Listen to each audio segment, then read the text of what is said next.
Ragazzi, 1, 2...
These are 4 brilliant criminals at the climax of their most magnificent effort. This effort began 6 months ago in Porto-Verto, where we were all aboard the ship for Africa. And they were my associates in a quest for uranium. An element not one of them knew the first thing about, except that they'd heard you could get dough for it. Big dough. Who? I mean, what do you suppose they are? Businessmen, does it matter? Well, if we're going to be on a small boat with them for weeks and weeks. I only said they might be fellow passengers. Harry, we must beware of those men. They're desperate characters. What makes you say that? Not one of them looked at my legs. Good morning, Mrs. Janrother. Good morning, Billy Boy. Care to join us in a stroll? Turn up the liver, sweat out the toxins, help nature to help you? Wouldn't dream of it. Really, Billy, you mustn't be so offhand with Mr. Peterson. If I were to treat him with more than common politeness, he'd misunderstand and try to push me around. Mr. Peterson is a bully. Billy, Huh? did you see this? That man in London has been killed. What man? Paul Van Meer, high-ranking official in the Colonial Office, was stabbed to death early this morning by an unknown assailant outside a club in Soho. This is the 3rd crime of violence to occur in that vicinity within the past month. What is it, Billy?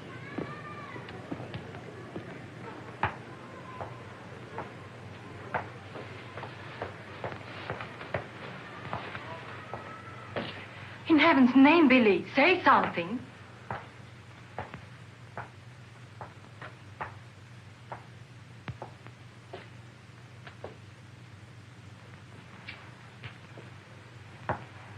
You understand, of course, that Peterson arranged this. It seems there's been a lot of violence around there lately. Don't pretend to be a fool. But look, Billy, this happened early Tuesday morning. We'd all left London well before that. What about Jack Ross? What about the galloping major? But I thought he only stayed behind to get that phone call from Mombasa.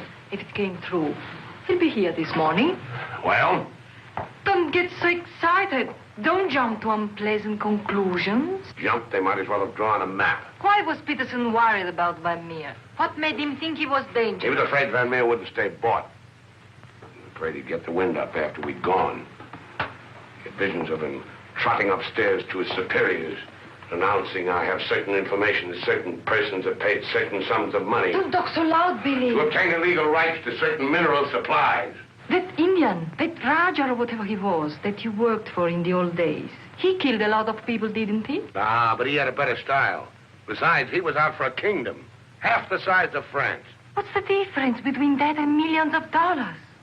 We must think of the future, Billy. This is our big chance. It may be our last. Except for Mr. Peterson, we couldn't even pay last night's hotel bill. Where are you going? Now to a cafe, drink a lot of Pernod, and listen to the band. You won't make a fuss, will you? It doesn't do to make a fuss. You have to think of the main objective. Naturally, it doesn't do to be fussy.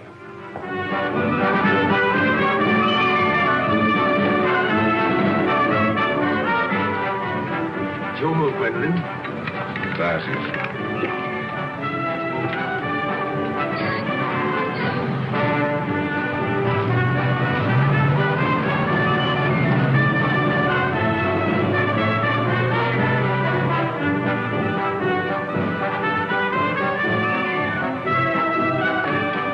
Luggage is in there. Bring it up.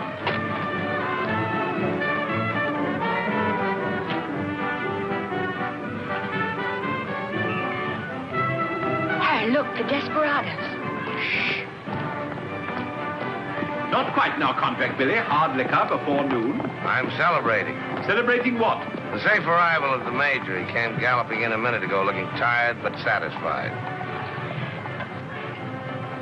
I take it his mission was accomplished?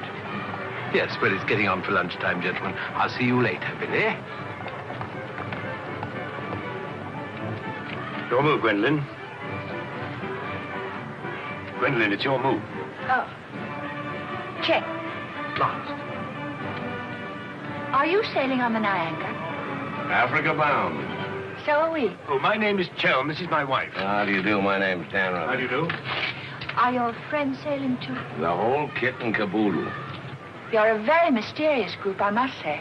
Really, Gwendolyn? How so mysterious?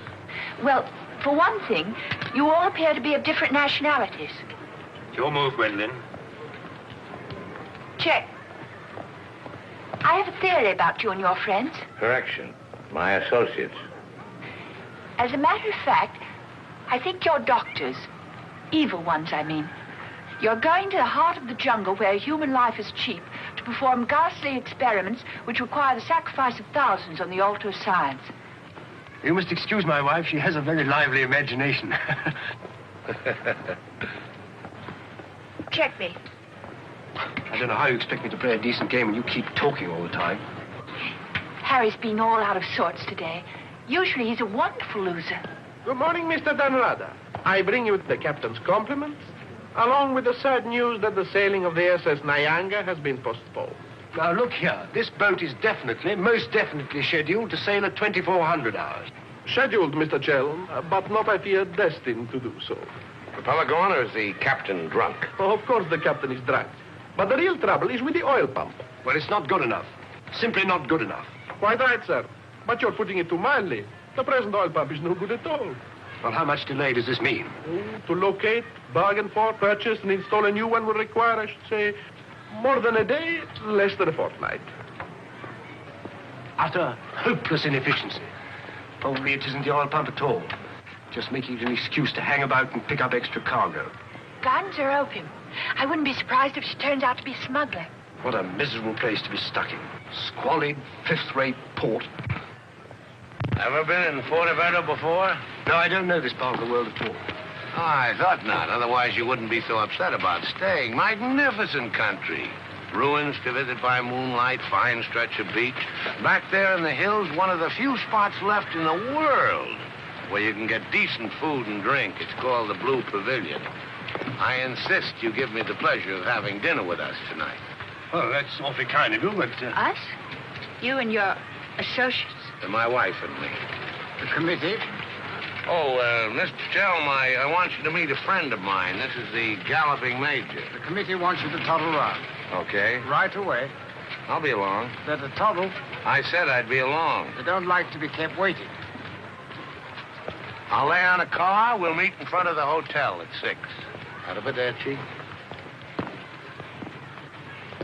Dan Rather.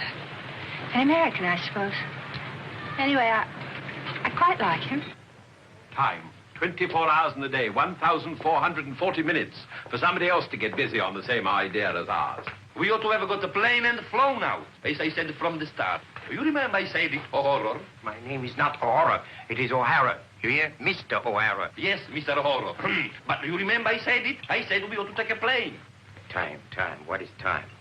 Swiss manufactured, French hoarded, Italian squandered, Americans say it is money, Hindus say it does not exist. You know what I say? I say time is a crook. If we took a plane, we'd be there inside 15 hours. Instead of who knows where. I don't want any more talk about flying. The sky is for the birds. My feet are on the ground. Both of them. Come in, Billy boy. What's all the fuss about? No fuss, Billy. We're merely wondering what course to pursue in view of this unfortunate delay. Join the peasants in their revels. Go to church. Write your memoirs. Very funny. I like an associate of mine to have a sense of humor. Good laugh does more for the stomach muscles than 5-minute setting up exercises. And now that we've had our moment of fun, and all the better for it, let's get back to the question. Doesn't this delay call for a cable to your friend in British East? Mustn't send cables. Can't you get it through your heads that the population down there has trained noses? They can smell a uranium deal like a cat smells fish. But aren't you afraid, Billy, that when our little party doesn't show up on the date you said, aren't you a teeny bit afraid that your friend might use this as an excuse to begin negotiations elsewhere?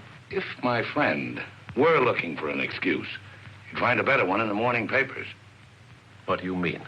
I'm talking about the untimely demise of Paul Van Meer. Well, I'm appalled, Billy. What an unwholesome opinion you must have of your colleagues to imagine that we... Look here, Peterson, you don't have to convince me of anything. You don't care what I think as long as I don't do anything about it. And I won't, unless you ever decide to sick that knife-happy little junkie on me. Watch yourself, laddie. Now, Jack, behave yourself. Sit down. For shame, Billy. I think you owe an apology to everybody in this room. And if you're half the gentleman I know you are, I'm sure you'll make it. As I was saying, Peterson, you have nothing to worry about. My friend won't pull out unless I tell him to. For purely venal reasons, that's the last thing I have in mind. Jack, give Billy a light.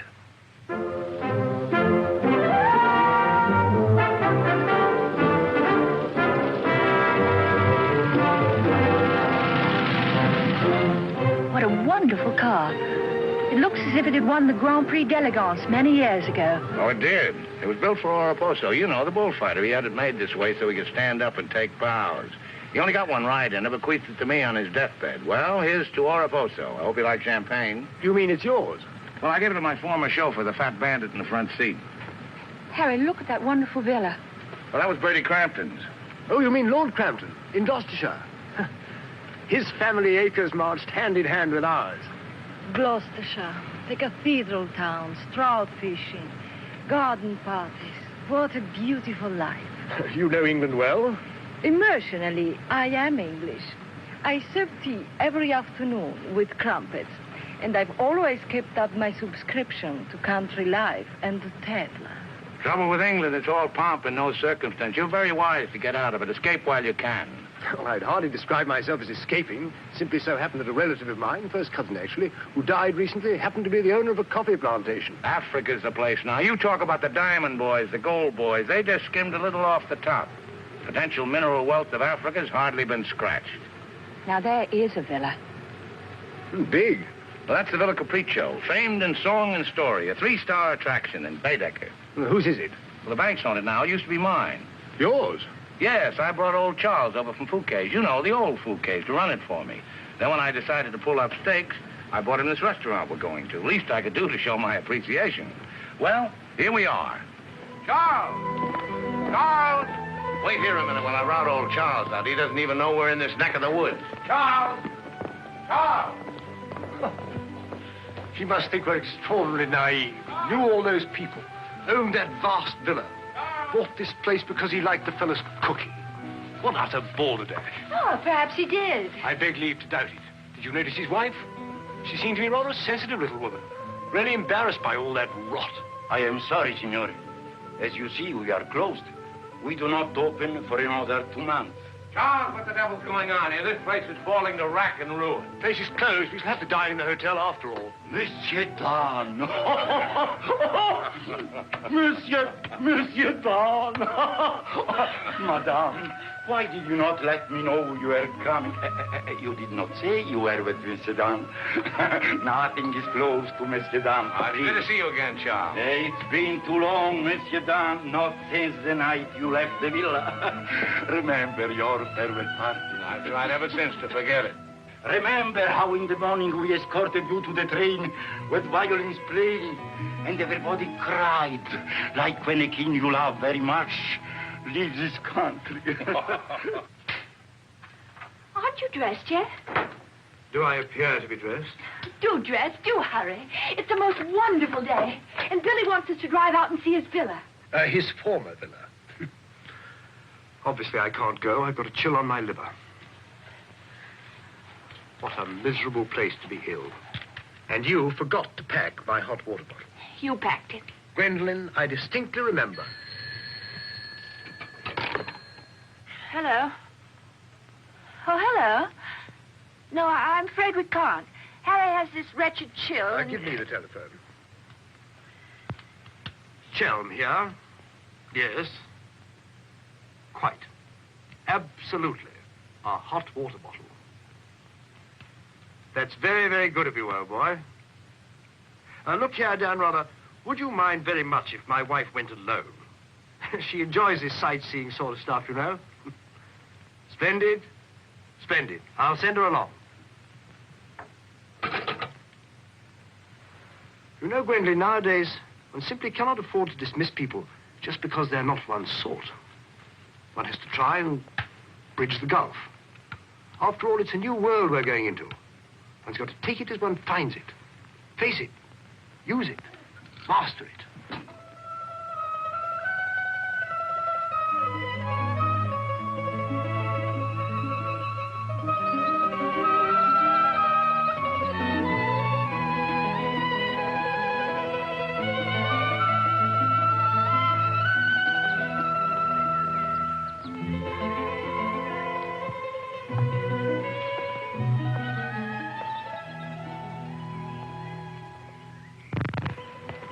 You know, I've seen Americans on the street and in the cinema, of course, but I've never talked to one before.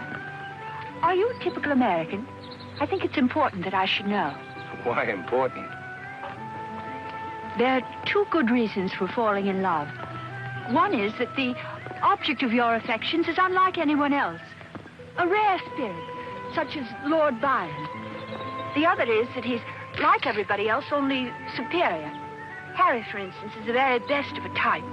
Well, as you must know, I'm a typical rare spirit. How long did you live here? Oh, the longest I've ever lived anywhere is 2 years. Well, when you were a child. Didn't you ever have a mother and a father? And a house and a street and a town? No, I was an orphan until I was 20, and then a rich and beautiful lady adopted me. You know, I've changed my mind about your being an evil doctor. You're off to keep a rendezvous someplace in Africa sacred to the tribesmen. You're going to found a new empire and make yourself master of the riches of the world. But you need a beautiful blonde queen to impress the natives as the incarnation of the Queen of Sheba. That's why you're making a pass at me. Am I? Of course. I don't generally go sightseeing with strange men. You don't believe that, do you? Well, I believe anything you say. Do you? Well, you shouldn't, you know. You really shouldn't. Mr. Chelm, Yes? it's I, Mrs. Dalrother, Maria.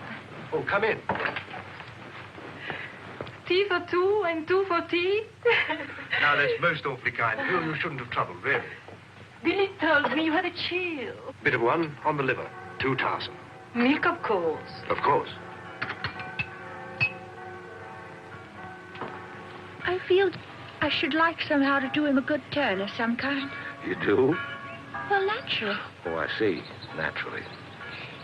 I think it would be nice if you were able to do something for him. Help him along. Give him the benefit of your advice. Delighted, of course. For instance. Oh, something with business. He was very pleased with that tip you gave him on the way home last night about the gold shares. I've forgotten what I told him. What was it? I don't remember either. I was listening to your voice. I wasn't listening to what you said.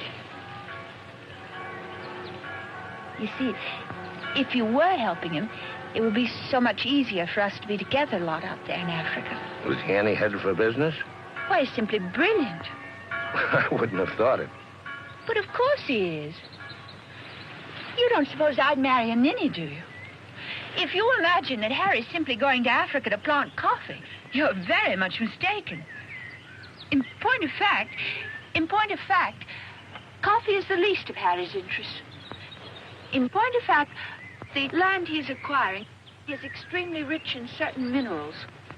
Minerals which are indispensable to the production of atomic energy. Harry's land simply teems with uranium. Wouldn't surprise me to see him become the uranium king. So you see, my husband isn't such a ninny as you may have imagined. It might very well be worth your while to go in with him. The potential mineral wealth of Africa's hardly been scratched. Well, I was telling you last night. Well, of course. It's a well-known fact.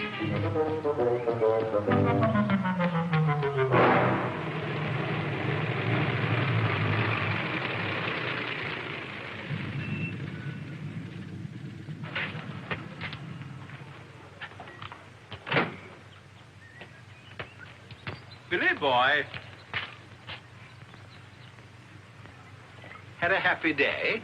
Very. I'm so glad.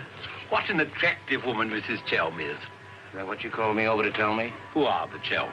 They're English going out to British East. They have a coffee plantation. Any money in coffee? No, but there's a type of Englishman goes off to coffee plantations without caring whether there's any money in it or not. Relatives leave them coffee plantations and they go out to them. But why this sudden interest in the Chelm? I'd just like to know who's making friends with my friends. Well, now you know.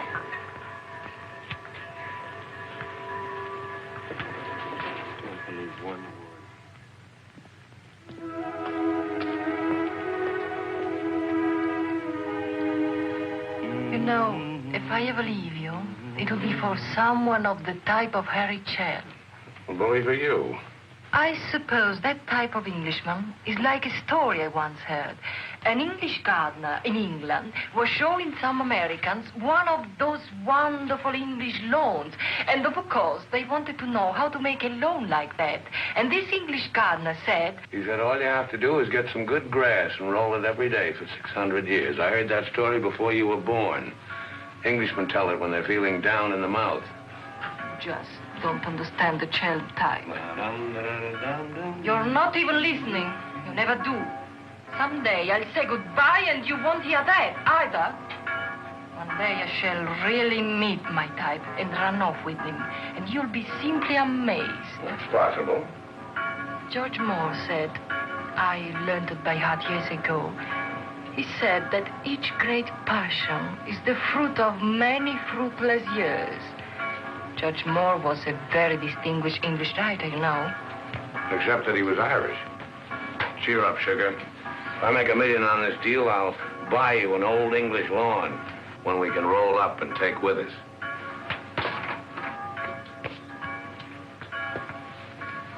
Billy, good morning. And what's our wide-eyed Irish leprechaun doing outside my door? Why do you always make jokes about my name, huh? In Chile, the name of O'Hara is a tip-top name. Many Germans in Chile have become to be called O'Hara. Good morning, Mr. O'Hara. Madame, my respects. Perhaps Mr. O'Hara would like something to drink? Yes, maybe perhaps a little whiskey, huh? Very weak, please. What's this visit in honor of? Oh, just wanted to have a little talk with you. Okay, but make it fast. Fast? I give you my word, Billy. I give you my word. I feel to you like an older brother. Oh, it's not so much the difference of age. It's probably, yes, the reason is because I come from a culture which is so much older than yours in my country. A child 6 years old is older in his heart than you'll be at 60. It smokes, it drinks, it philosophizes. At this rate, I'll be 60 before you get to the point.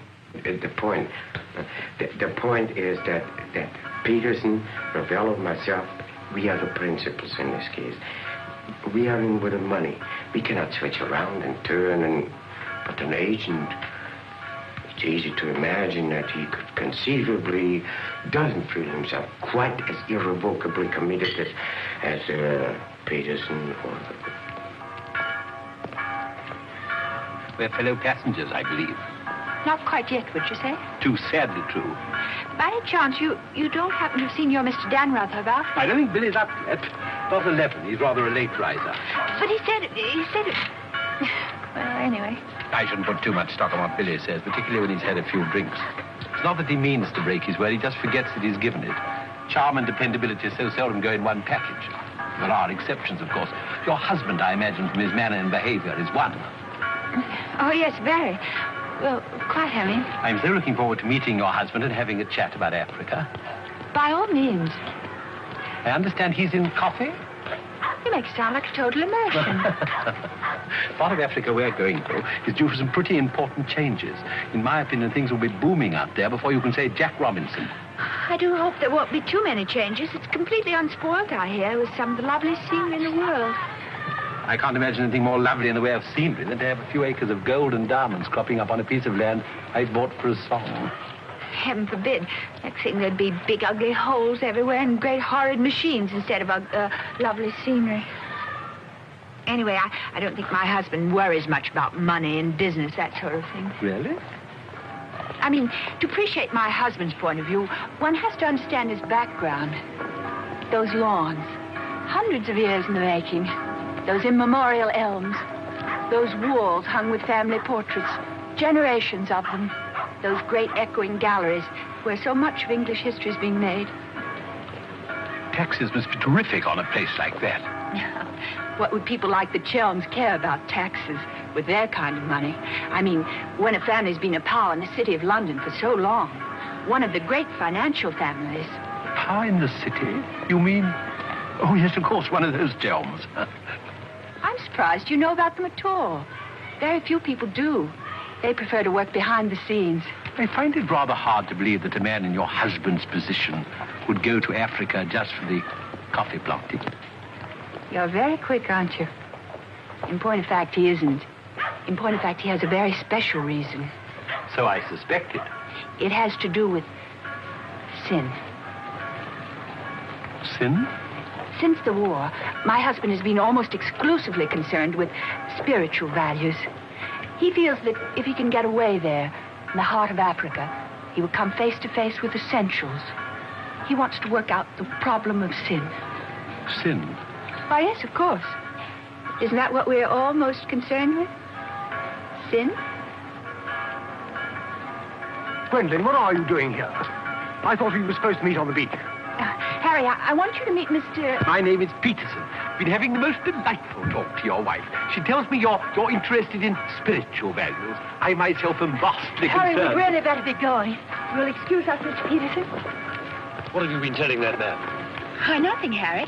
He got onto the subject of religion, and I just happened to mention that we usually go to church on Sunday. Billy, I think it is high time you take stock of yourself. Can you truthfully say about yourself, I, Billy Dan Reuter, have acted fairly and squarely to my associates, huh? But of course he can, Mr. O'Hara. Everybody knows Billy's the soul of honor. Shut up, sugar. Perhaps he is the soul of honor, and perhaps appearances are deceiving. You mind telling me what it is I'm supposed to have done? Nothing. It's your conduct. Your conduct doesn't...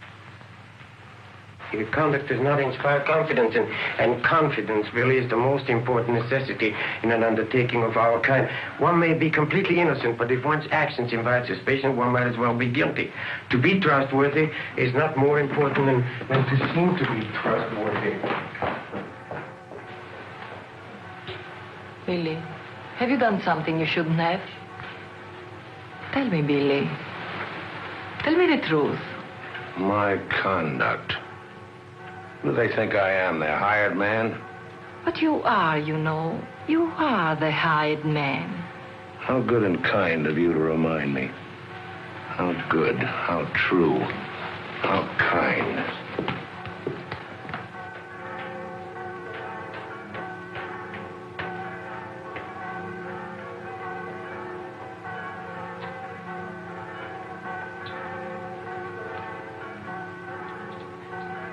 Oh, I say, Dan, rather good to see you. How about a drink? Well, Oh, come on, my dear fellow. Let me buy you a drink.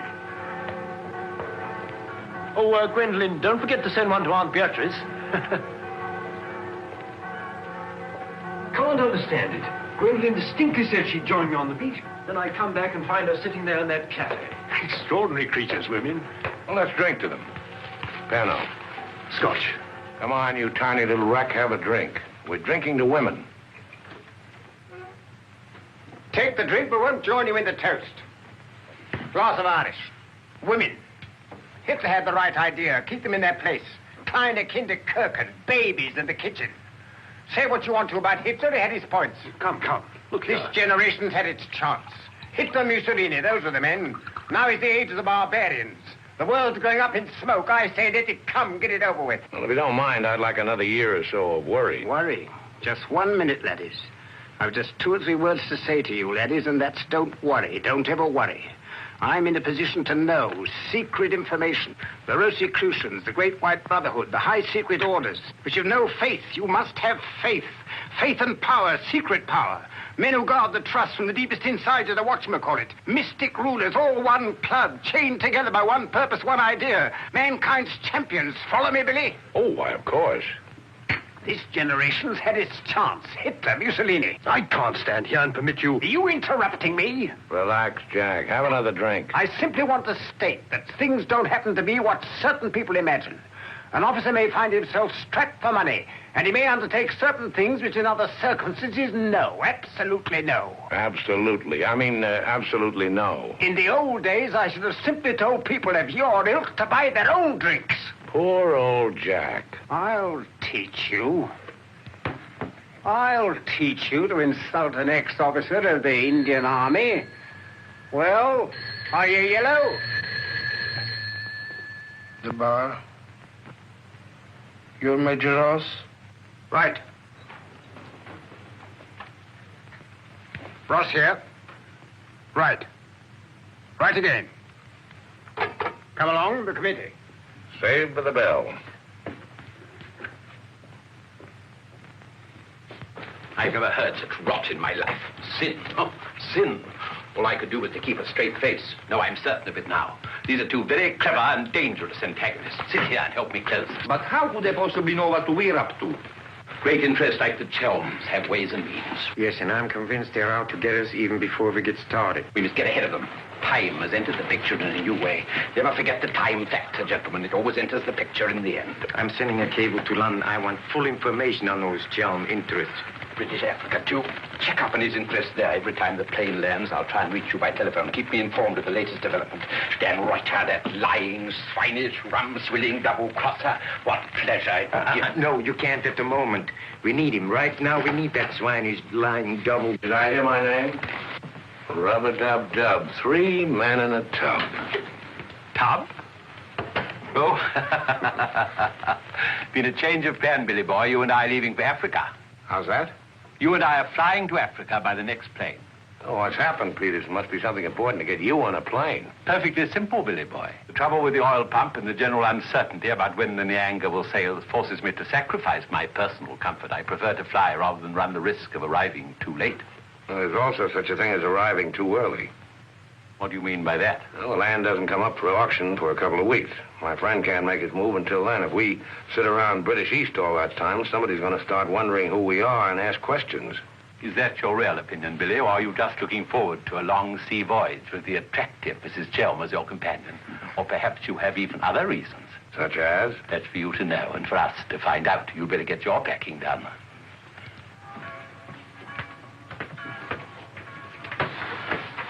Billy? Where are you going? Off to Africa, flying. Just like that? Weren't you even going to kiss me goodbye?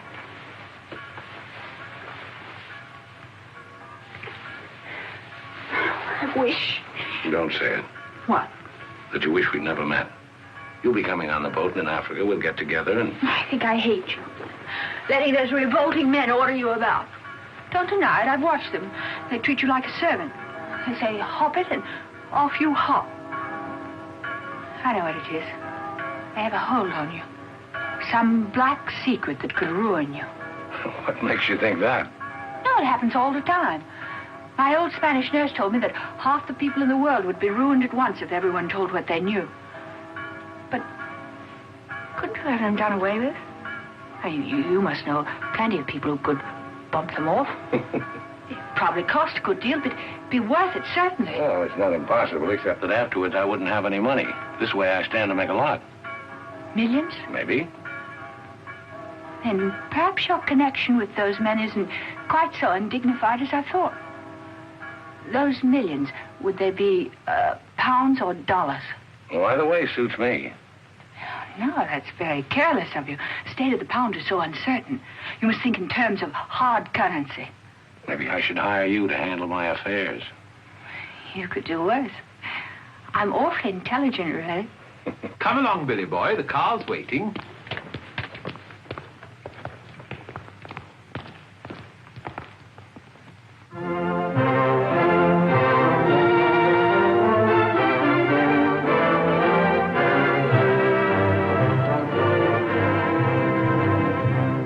Can't get faster than this, we'll miss the plane. Press on! Press on!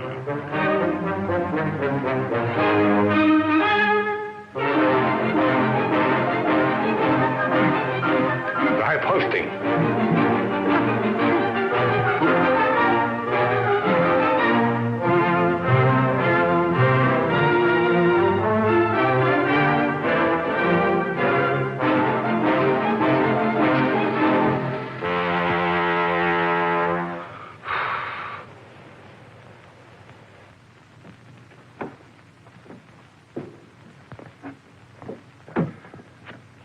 Bisogna spingere. Push, push.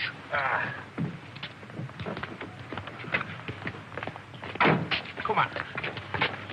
1, 2,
purpose. What? You planned it that way. I know what you're up to. I know everything. I know about the uranium on the Chelms land, the Chelm interest in the City of London. The what?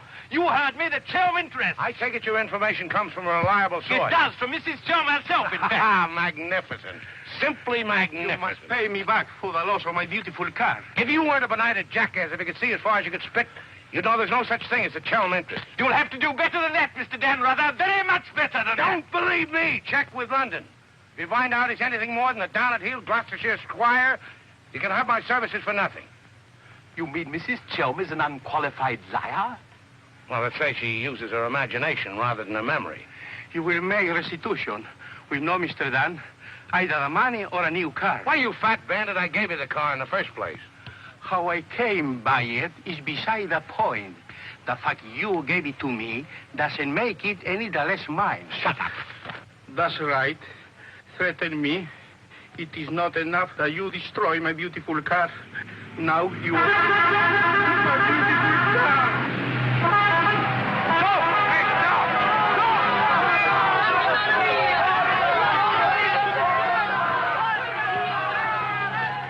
More than anything, I want Billy to make a grand success out there.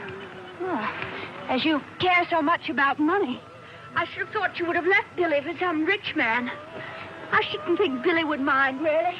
I mean, neither of you are in love or anything. You are a strange girl. Of course I love Billy. Actually, I adore him. And Billy loves me very, very, very much. That's why I trust him with his little unimportant amours. And what does he say about yours? But, darling, all husbands like their wives to seem attractive to other men. Be sure you explain that to Harry. I'm going back to the hotel.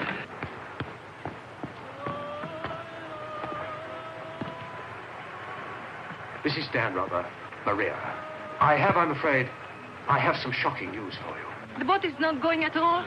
There's been a terrible accident. Your husband's car drove over a cliff. The people on the bus saw it fall into the sea. It seems almost certain that... What is it? What are you trying to say? He's saying that Billy is dead. It's become necessary to redistribute the stock in our company. Stock. What good is the stock now?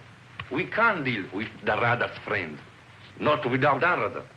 All the effort, the money, everything went over the cliff with that car. Ravello, you forget the English are very sentimental people. I tell you, there is nothing that Billy's friend will not do for his widow. And in black, she's a very touching figure.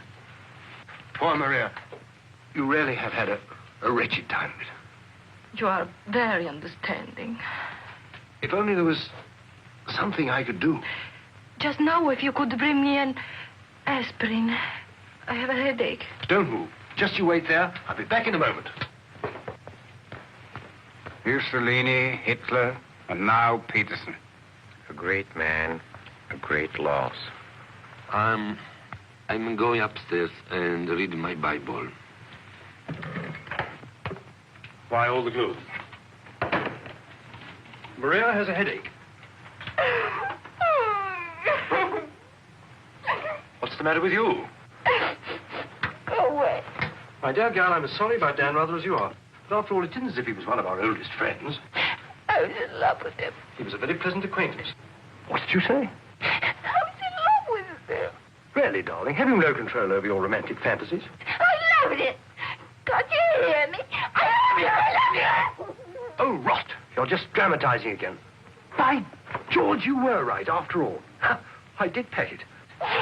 Oh, what shall I do? I feel so I were drowning. He's dead. He's dead, and I'm left in a fool like you. I tell you what to do. Have a bit of shut-eye. You'll wake up in an hour feeling your old self again. And there'll be no more silly stories about falling for a middle-aged roustabout. So? Oh, please go away. I'll just take these to Maria.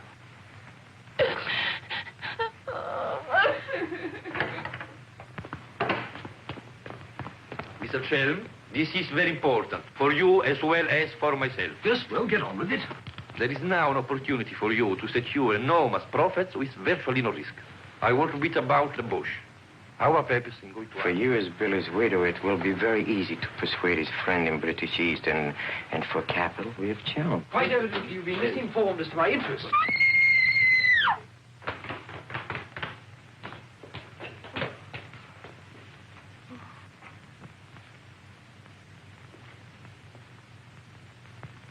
What's the matter with all of you? Somebody dead? Car, it went over a cliff. We thought you'd both been killed. Dan, rather, I'm delighted to see you're alive, but your wife is in a fainting condition. You mean you're not dead at all? Obviously, I'm not dead. I knew you weren't dead. I knew it. I counted 13 backwards 13 times. My old Spanish nurse said if you did that, a miracle would happen. And you see, it has. Ladies and gentlemen, I bring you the glad tidings. The captain is sober, and the SS Nyanga will sail at midnight.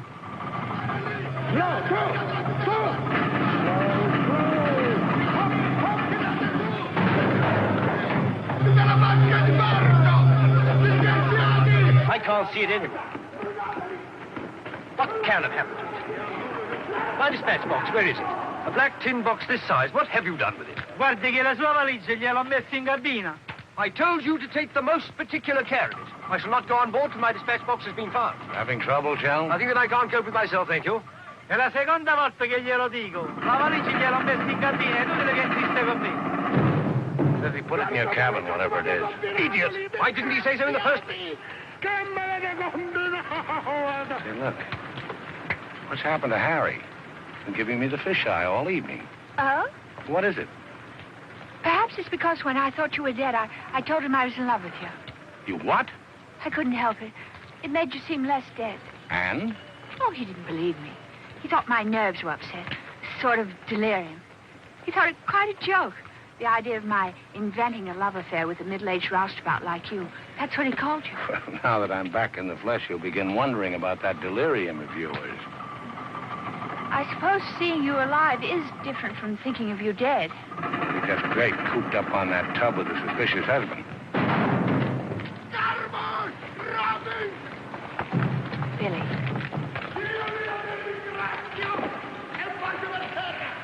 Let's not go. What do you mean? I'm asking you to run away with me. Now. What about the millions in hard currency? What's happened to you? I thought you were my shrewd little manager. I've changed my point of view.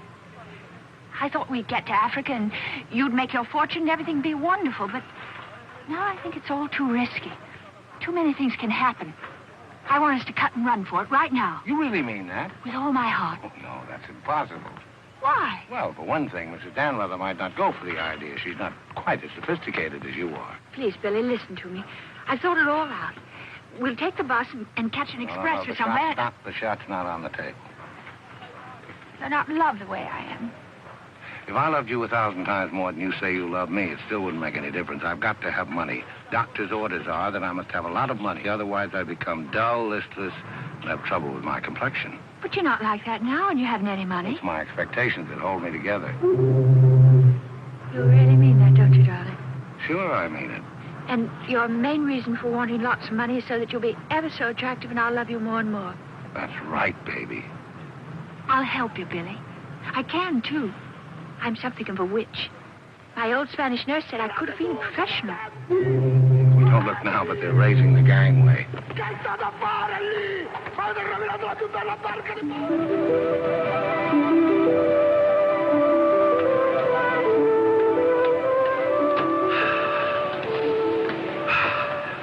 The air, ozone. What a pity we can't bottle it, gentlemen. What a fortune we'd make. Neptune's mixture. Now breathe deeply. Remember, every breath is a guinea in the bank of health.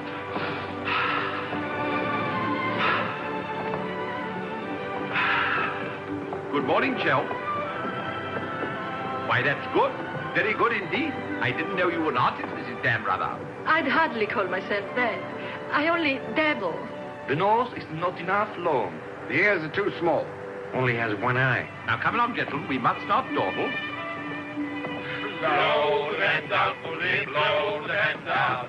Blow, blow, blow the man down. Blow the man down, baby, blow the man down. Good morning, Mrs. Chelm. Let's hope she breaks her neck. Blow the man down, bully, blow the man down. Blow the man down, bully, blow the man down. Blow, blow, blow the man down.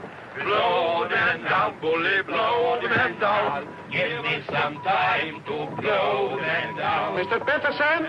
Mr. Peterson? Radiogram.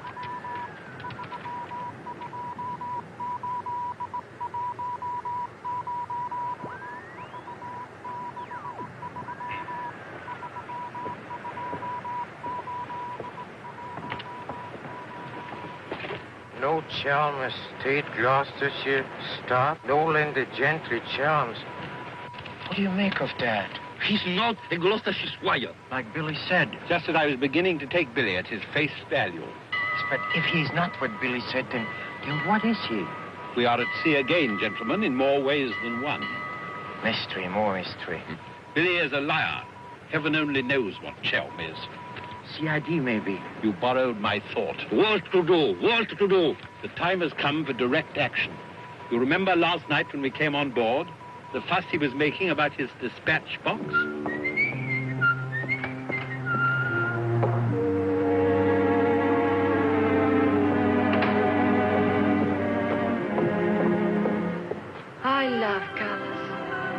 Working with them is an endless puzzle. Your face, for instance, 10 minutes ago, it was all brown and pink. Now the light is changed and is chalky white. What? Tinged with green. Green? It must be getting rough. Just a little. Don't break the pose. I don't feel very well. I think I'll go below and take a pill.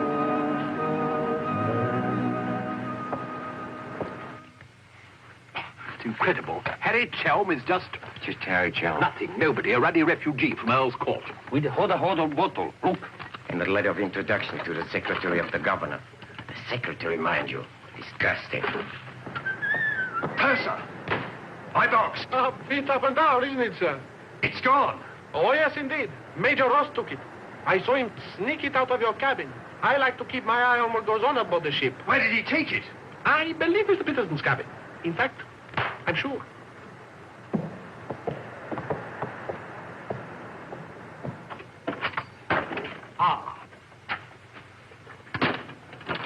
And now may I ask what explanation you have to offer? He forgot his hot water bottle.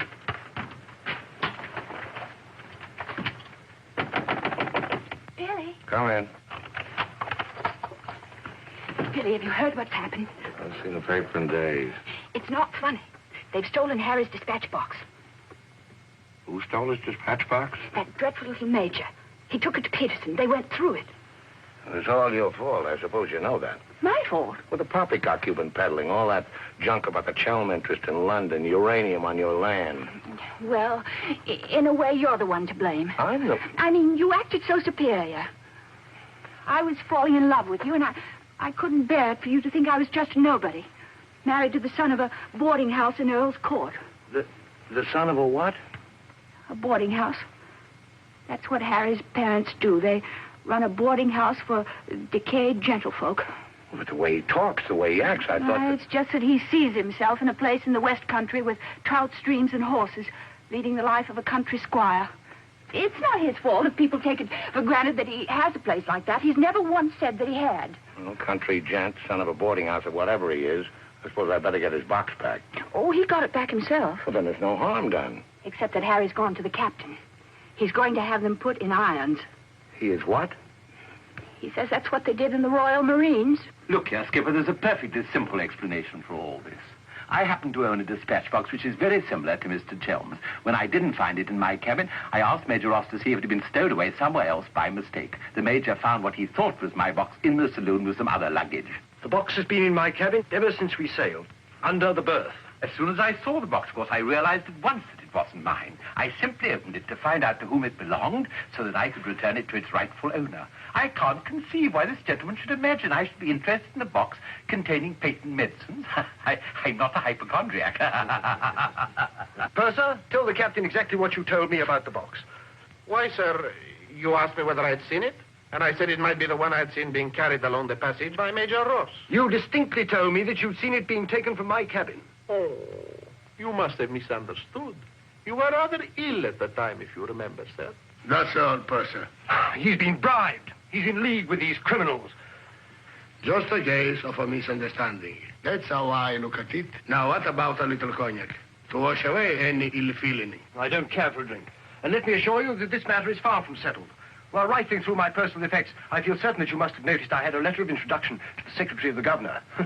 I suspect he'll be much more interested in what I have to say than this gin-soaked so-called ship's captain. You mind your tongue! Any more else? The other one I put in irons. As far as I'm concerned, this is a close incident.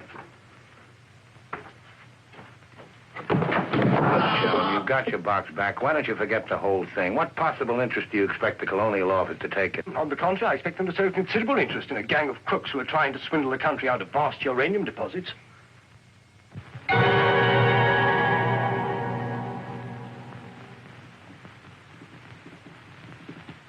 Just one moment, sir. What leads you to believe? This gentleman obviously hasn't seen fit to inform you that during your supposed demise, he attempted to lure me into your nefarious venture. Unfortunately for you, he acquainted me with all the pertinent facts, Facts which I intend to communicate to the proper authority at the very earliest opportunity. I thought you were dead. That's what they told me. Everyone told me you were dead. And if you were dead, we head to a fresh capital. Didn't we? You, Ravello, my own partner, sneak up behind my back and try to cheat me. The milk's spilt. It's no good crying over it. Get after him, Billy. Calm him down. Talk to him. See if you can't get him to change his attitude. I'll try, but I don't think it'll do any good. I don't know why we have to worry about Chelm's attitude. Talk's no good. Conversation never convinced anybody. I say put an end to words. Shut up, Jack. Time factor has entered the picture again. This time, fortunately, it's working on our side. 2 weeks before we reach port. That should be plenty of time to convince our friend, Chelm. I beg you, please end all this trouble.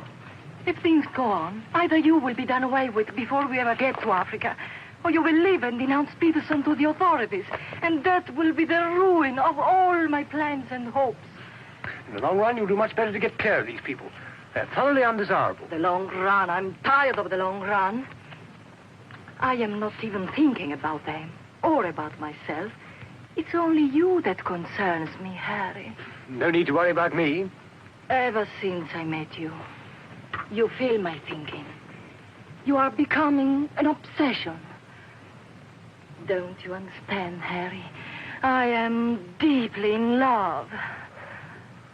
Maria. My dear.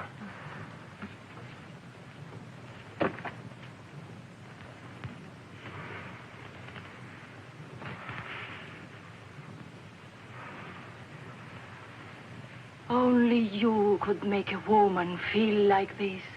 All I want is to be in your arms, now and always.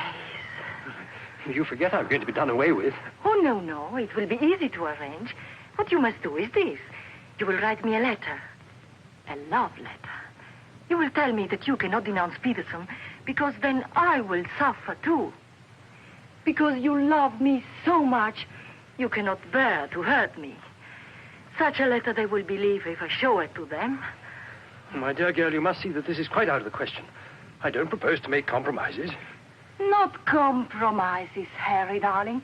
But you can see if you cause trouble, the whole of our plans, my plans, you would not want to make the innocent suffer. It would be much better if you don't interfere, Maria. I must handle this as I see fit. Then you intend to go ahead with this business, tell stories and ruin everything? It will be much better if you cut loose from these people. No happiness can come from such an association. Harry, I'm asking you not to do this. Please, write a letter. Then there will be no trouble for you, no trouble for us, no risk when we get to Africa. I'm sorry, my dear. We English are a very pig-headed lot. You think you can get away with this? But Maria, my dear good Maria, listen. First you made love to me. Now you tell me you will ruin me. You'll forgive me, but it was you who made... Oh, shut your trap. Go on, do what you like. You think you're such a brave man. I'll tell you what you are. You are a heel. Huh. What the blazes now? What's happening? What's going on here? The oil pump's on the blink. The electricity's failed. What a folly. A ship lying in darkness this way? We might well be rammed at any minute.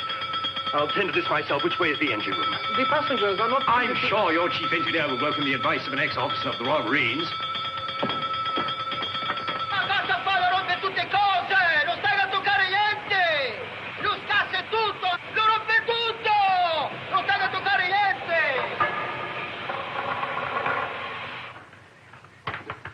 Look here, you fool. Are we simply abandoned to our fate? I insist on something being done. For instance? Well, give out the lifebelts. Organize the boat drill. The clientele are requested to remain calm. To remain calm? Does the captain feel no sense of responsibility for the lives of his passengers? It's my opinion that the captain doesn't feel much of anything at the moment. Do you mean to say he's drunk? The fellow ought to be made to walk the plank. I'm afraid just now he cannot walk at all. But this is outrageous. Oh, sit down, old man. What have you got to worry about? We're only adrift in an open sea with a drunken captain and engine that's liable to explode at any moment. Perfectly ordinary situation. Happens every day. But just in case any of you are still at all anxious, let it be known that Mr. Chelm has taken charge in the engine room. Who's taken charge? Harry, and he'll foozle it for sure. Shall I get out the hymn books? Your husband claims to have learned all about engine and such things when he was an officer in the Royal Marines. If he ever was. In point of fact, not only was he an officer, but he once won a medal for jumping into a sea of fire to rescue someone. It's only a bit of wreckage, not a man, but that wasn't Harry's fault. Just a slight error in judgment. Oh, the lights, they come on. He must have fixed it. Impossible. The engines are turning. We are underway. I still say it's impossible.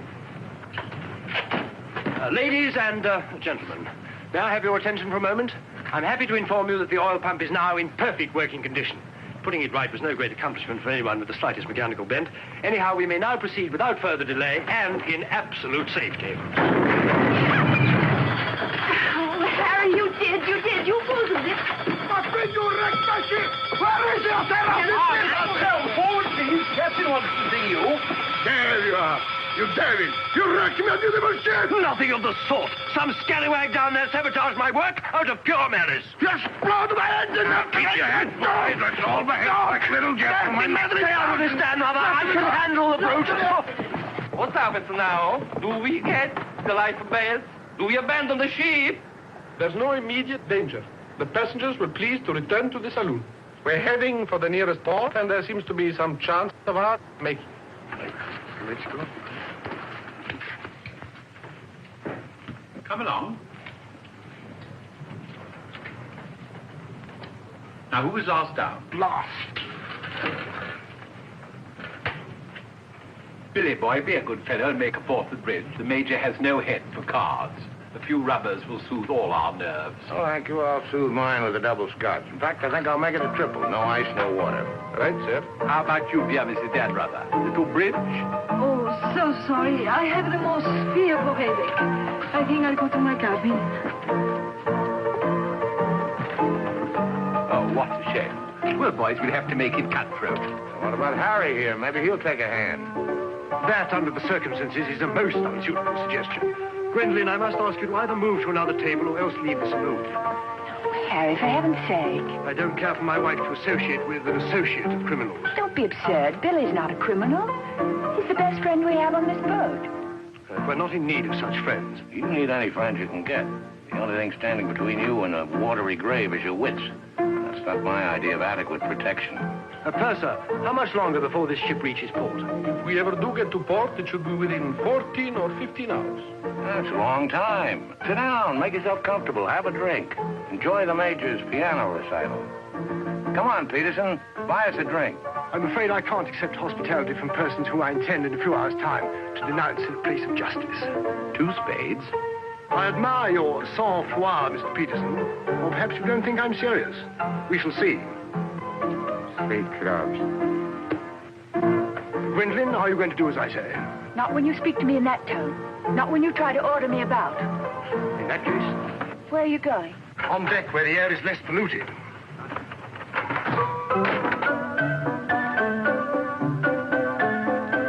Sir, 4 tonics. I think you'd better go after Harry. Why should I? If he's going to be so childish and unreasonable. Take my advice, go to him, stay with him. I suppose you think we should keep up appearances. The loyal wife at her husband's side. No, Billy. I'm experiencing something that is rare and beautiful. I shall not deny it, either by word or by deed. I love you. Let the whole world know it. I love you, I love you. Well, keeping up appearances isn't exactly what I meant. Then why do you want to send me tagging after Harry? He's being such a deadly bore tonight. Deadly, but not dead, not yet. What do you mean? They killed one man just because they thought he might try to get in their way. Now, handsome Harry here is certain to blow the whole thing wide open. They killed a man? Really? Who? Just a man. For all Harry's being too tiresome and my loving you to distraction, I still wouldn't want to see him done in. He has some perfectly darling traits, really. I mean, like always remembering one's birthday. No, we simply mustn't let anybody murder Harry. Well, keep him in your cabin. Never let him out of your sight. Keep him under lock and key. Oh, Billy, that awful music. It's so loud. It comes right into our cabin. Peterson, tell the Major to soft pedal it. And while he's about it, he might change the tune. Oh, don't you like it? It's one of my favorites. I'm afraid he doesn't know any others. Do you, Jack?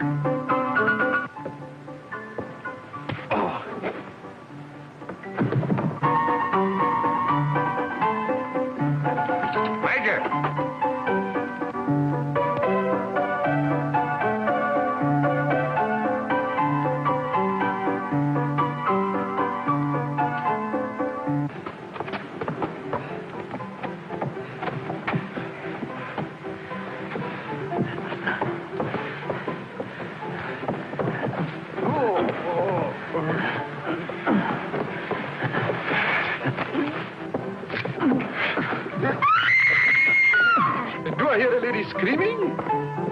One down. Captain! Captain!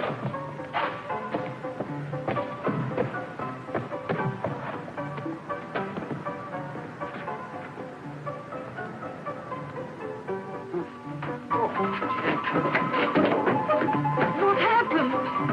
Oh, Billy, all that screaming. I thought someone had been killed. Someone nearly was. Indeed, they were. Look at the Major. Better get a new act fitted and the curtain's going down on this one. Every time I turn my back, someone makes trouble. The passengers break the engine, they beat each other to feet, they throw each other overboard. That man attacked me. Are you? You again! If I struck him, it was in self-defense. He came sneaking up behind me and tried to run me through with his sword. Is that true? Well... It's no use, Billy. My trying to protect Harry any further. I may as well tell the whole truth. Captain, it grieves me to confess this, but in point of fact, my husband has an illness of the mind. The medical word for it is paranoia. On occasion, he displays homicidal tendencies. The psychiatrists say it's because he believes people are plotting against him, and so he strikes back and tries to kill them. Gwendolen, for heaven's sake, woman, what's the meaning of this treachery? Believe it or not, Harry, I'm doing it for your own good. He knows. He saved my life. He'll tell the truth. I wouldn't contradict the lady. You wrecked my ship! You tried to kill the passengers! But I'm not staying first on the ship. That's why you're against me. Let me go. I'll kill a lot of you. I warn you, Captain. When I kill you... Poor Harry. It's awfully sad. We've tried everything to cure him. Take your hooligans out of this. How dare you lay hands on me? You hooligans. I'll have you put in irons. You'll be the ones in irons. Good, good. We'll have no trouble from you. Scum! Mongrels! I'll bring you to book. Every one of you. Every man jack of you. After all, it was the only solution. Harry's safely locked in his cabin, where those beastly men can't do him any harm. On the other hand, he can't say or do anything now to interfere with your making that fortune in Africa. I mean, the authorities would hardly listen to the ravings of a lunatic, would they? Well, they won't even let him off the boat. Well, in that case, he'll just have to stay shut up for a few weeks. It's a bit hard on the old boy, don't you think? Yes, but after you've amassed all those African millions, we'll make it up to him. We'll buy him a country place in Gloucestershire with some rough shooting and a trout stream like he's always wanted. Maria will marry him, perhaps. She seems to have a very real feeling for English country life. And everybody lives happily ever after. Especially us, Billy. There's the abandoned ship. What's going on? I believe, sir, that we're sinking. What? Station, everybody. Look your lights. We're sinking. Harry! Harry, open the door! You must! The ship's sinking! Get back!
Across him out there. He's a strong swimmer, isn't he?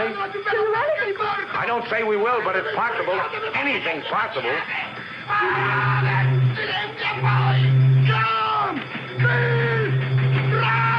Dio mio, ti ringrazio e pace per terra! Speriamo che incontri un branco di messicani!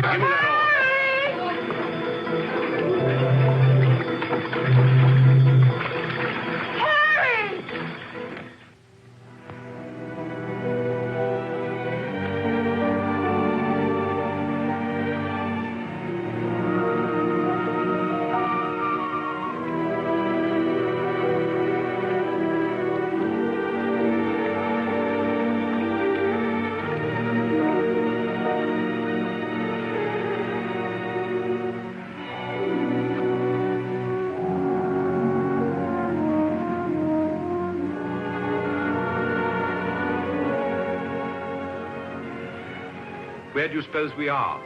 Africa. What part of Africa? Yes, that's important. What part? Not a bad place to land. No customs, no forms to fill out. Tell us at once where we are. It's important I know. You mean to say there are parts of the Dark Continent where you won't be received like the prodigal son? Olio. What's that? Olio.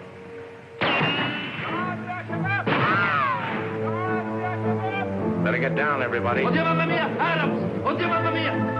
Get rid of your passports, boys. Mrs. Chell, Billy Boy, my identity must remain a secret.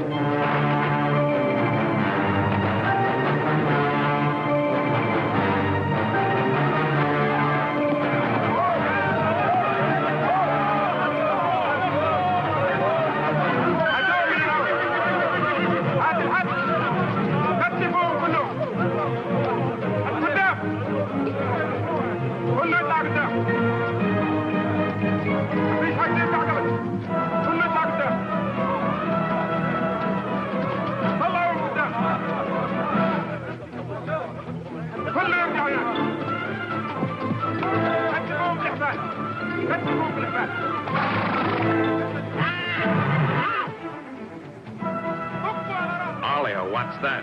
It was a company that sold arms to the Arab legions. Wait a minute, that rings a bell. Some of the equipment we sold was defective. Been too long under the water in the Gulf of Leyte. The Arabs claim they lost the war because of rusty guns and dud ammunition. For heaven's sake, be quiet. If you go on like that, I'll see you drawn and quartered. يلا فيتا فيتا فيتا راجع انت فيتا فيتا يلا امشي فيتا فيتا يلا تعال نغد يلا Are you going to allow them to bully you in this way? Why, it's simply... Shocking. Harry wouldn't have let them do it. He had a sense of dignity. I have a sense of survival. Billy, what is going to happen? Do you think they will torture us? Just let them try it. I'm a British subject. I wouldn't say it too loud.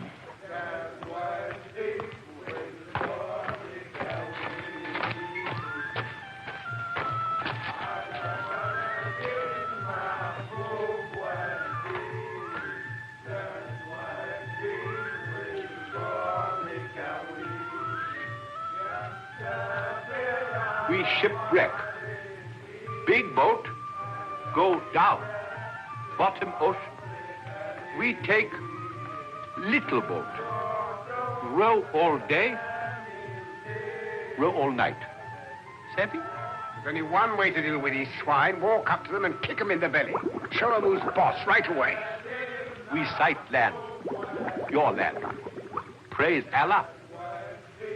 Come ashore. Suddenly, boom, boom, boom. No good way to treat shipwrecked people. You will please to hand over your passports.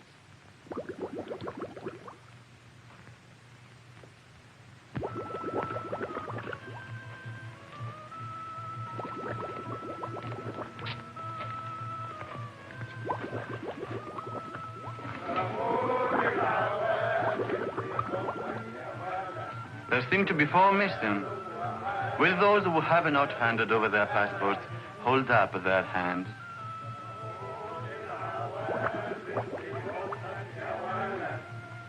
All left on board ship, Your Excellency. A terrifying experience. An incompetent crew, a burning ship, put overboard in a small boat at dead of night. What was the name of the vessel? The SS Nyanga. She's a Portuguese ship. I will investigate whether such a ship has been reported lost at sea. Well, does it stand to reason, Your Excellency, we should come to this shore in a small boat if we'd not been shipwrecked? Our country is in a state of unrest. Oh, I am sorry. Agents of certain foreign governments sometimes try to enter it by stealth, hoping to fan the flames of revolution. Therefore, we check carefully on the activities of strangers. But surely, Your Excellency, in our case, one look is sufficient to convince you of our innocence.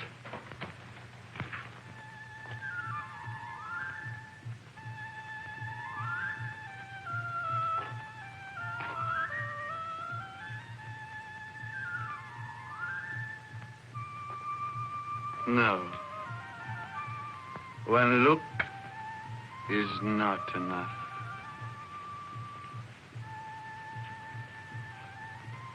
If you think we're the enemies of your country, the logical thing is to boot us out. Send us packing by the first available boat or train. We shan't object. We've got important business elsewhere. Where is elsewhere? Central Africa. And what sort of business? Vacuum cleaners, sewing machines. Ah, yes. Businessmen. All going to Central Africa to sell vacuum cleaners. Hat to hat, I suppose. And you, sir, I take it, are the head salesman, the ringleader of this group. Oh, no group. We met for the first time on board ship. Complete strangers to one another. Liar! The others all look at you each time I ask a question. I am a keen observer. You four are together. Oh, no, my fat-gutted friend. I'm not the illiterate, simple-minded native you're fool enough to take me for. I am a great man, a serious man. I spit on you, too. I spit on you and all your life. Off to the wrong start, Peterson. There's only one way to deal with these swine! Swine! Swine! You'd better be careful. My husband, my late husband, who was drowned in the Niagara disaster, happened to be one of the most important figures in the British government, Sir Harry Chelm. In point of fact, we had letters from the Prime Minister and the Queen telling everybody to be particularly courteous to us and our friends. So you see, if any harm befalls us at your hands, it will become a major international incident. Would you instruct that one that in my country a female slave may move, but her words are not heard? Harry. If only you were here. And now, sir, you will stop abusing my intelligence and tell me who you really are and what is your actual purpose in being here. I'm a sick man. I've got a bad heart. I mustn't talk anymore. You refuse to answer. Well, that is interesting. It makes of it a contest in a game at which we excel. We of this country have had 4,000 years' experience in asking questions and getting answers. Who are you? Why are you here? Don't hit me again. My heart, I have an attack.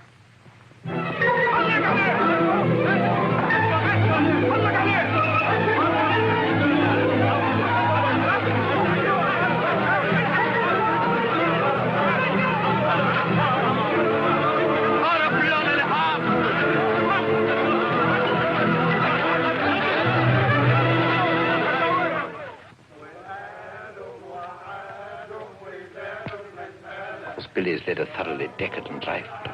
Must say, I thought he had more backbone than that. Backbone. Either you have it or you haven't. You see the beating I took at the hands of that great ugly brute without even flinching. Billy was crazed with fear before they even laid a finger on him. Tell me more about Rita Hayworth. You really know her very well. Do I know Rita? Do I know her? I'll give you a letter of introduction. She'll fall an immediate victim to your charms. You really think so? Oh, but certainly a man like you, suave, intelligent, darkly handsome. You have everything, Ahmed, except money. And if you'll listen to me, a boat will be placed at our disposal, a very slow boat, so that Fat Gut's check will have plenty of time to clear. And you will trust me for your share? Does one man of the world ask another to trust his own brother? Oh, no, Ahmed. You'll give me a check for half. Your demands are very great under the circumstances. Why shouldn't they be? Fat Gut's my best friend. I will not betray him cheaply. You are certain that you are the friend of the peerless Rita? Come, Ahmed. Mind back to business. Very well. 50-50. Oh, by the way, Fat Gut's nature is noble like ours. He might try to bargain. I do not bargain with a puffball like that. It's beneath my dignity. It'll be dawn soon. The correct hour for a firing squad. But if we have him shot, what about the money? Well, I was just thinking that if he had a volley at the psychological moment, he might not be so inclined to haggle. I believe you must have Arab blood. Westerners are not usually so subtle. يلا يا علي نمسك الراجل السخين. يلا بينا يلا. Look, Halamite. Look, Halamite. are you taking me? I won't go. I demand to see a doctor. Would you say that in Paris, among smart people, the Rolls-Royce or the Cadillac is considered more chic? Well, that's no problem at all. A man in your position should have both.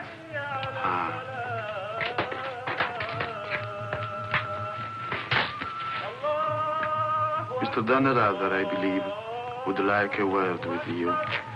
Billy. Sit down, Peterson.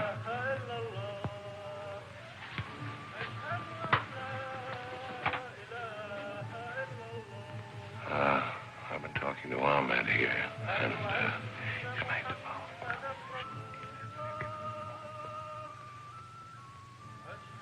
It's blackmail. I can't pay.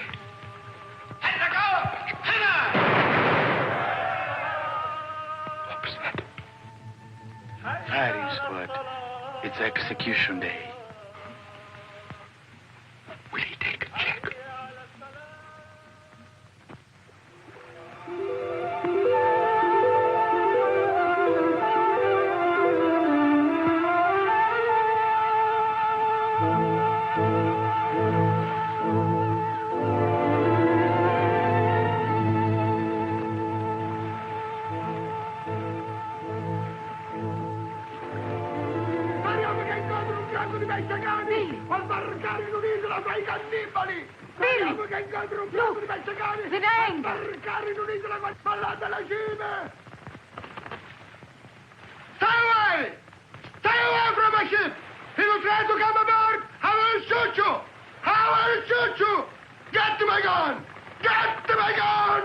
Give it to him. Maybe he'll shoot himself.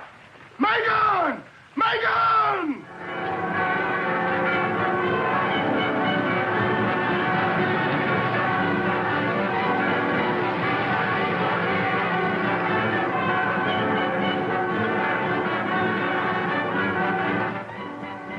Excuse me. Are you Mr. William Dannerather? That's right. I'd like to ask you a few questions, if I may. Oh, I'm sorry, not now.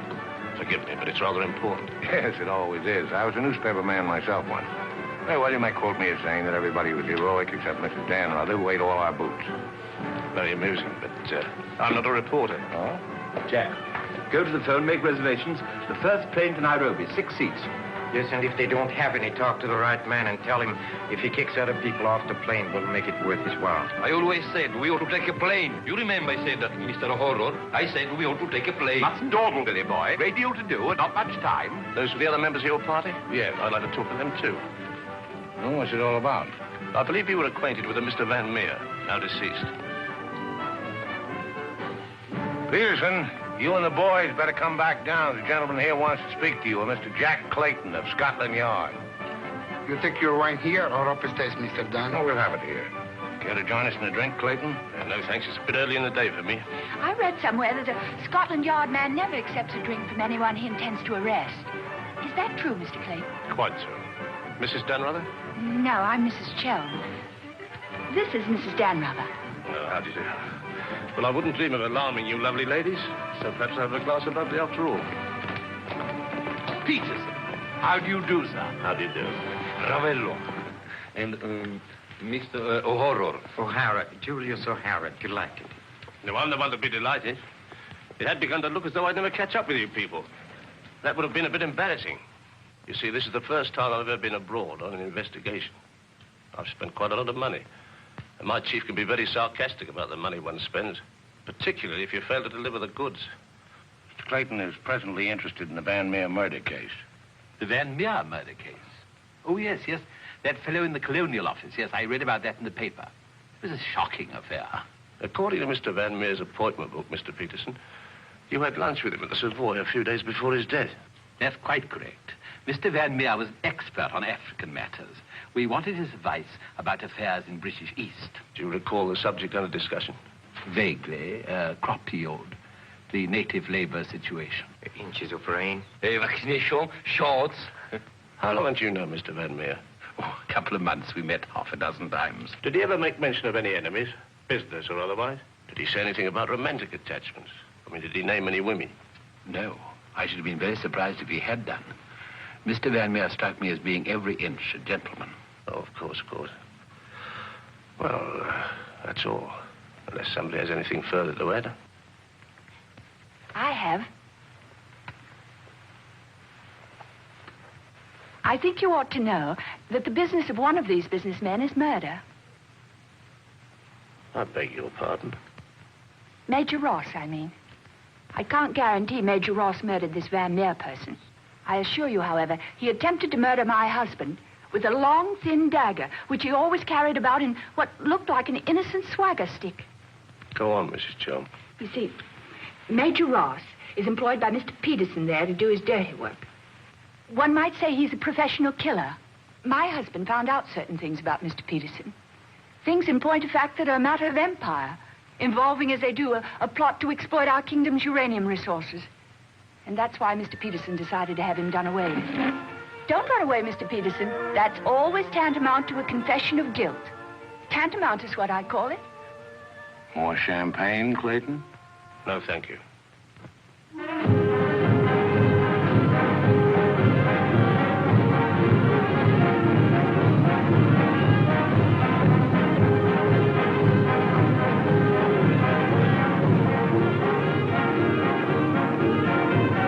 As I said before, very smart fellows indeed. Should you ever think of me in Earl's Court, that's where I'll be, helping Harry's parents with the lodgers. Should you ever think of me, try not to let it be too harshly. You kiss her too, Billy, and tell her she's forgiven. Sure. Goodbye, Billy. Bye.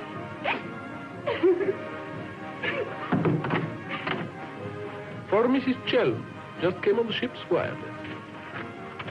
Oh, by the way, Mr. Dan Rada, do you know that your associates are all in the Hoosgow? Oh, not that I'm a bit surprised.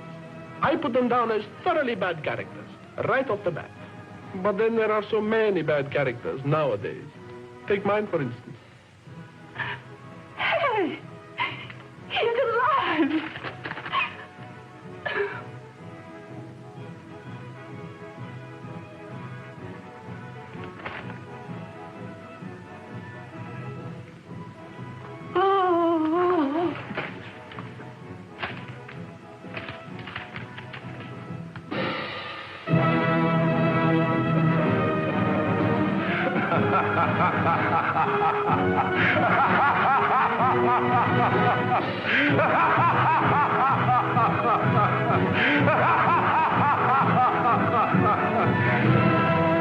Oh, this is the end.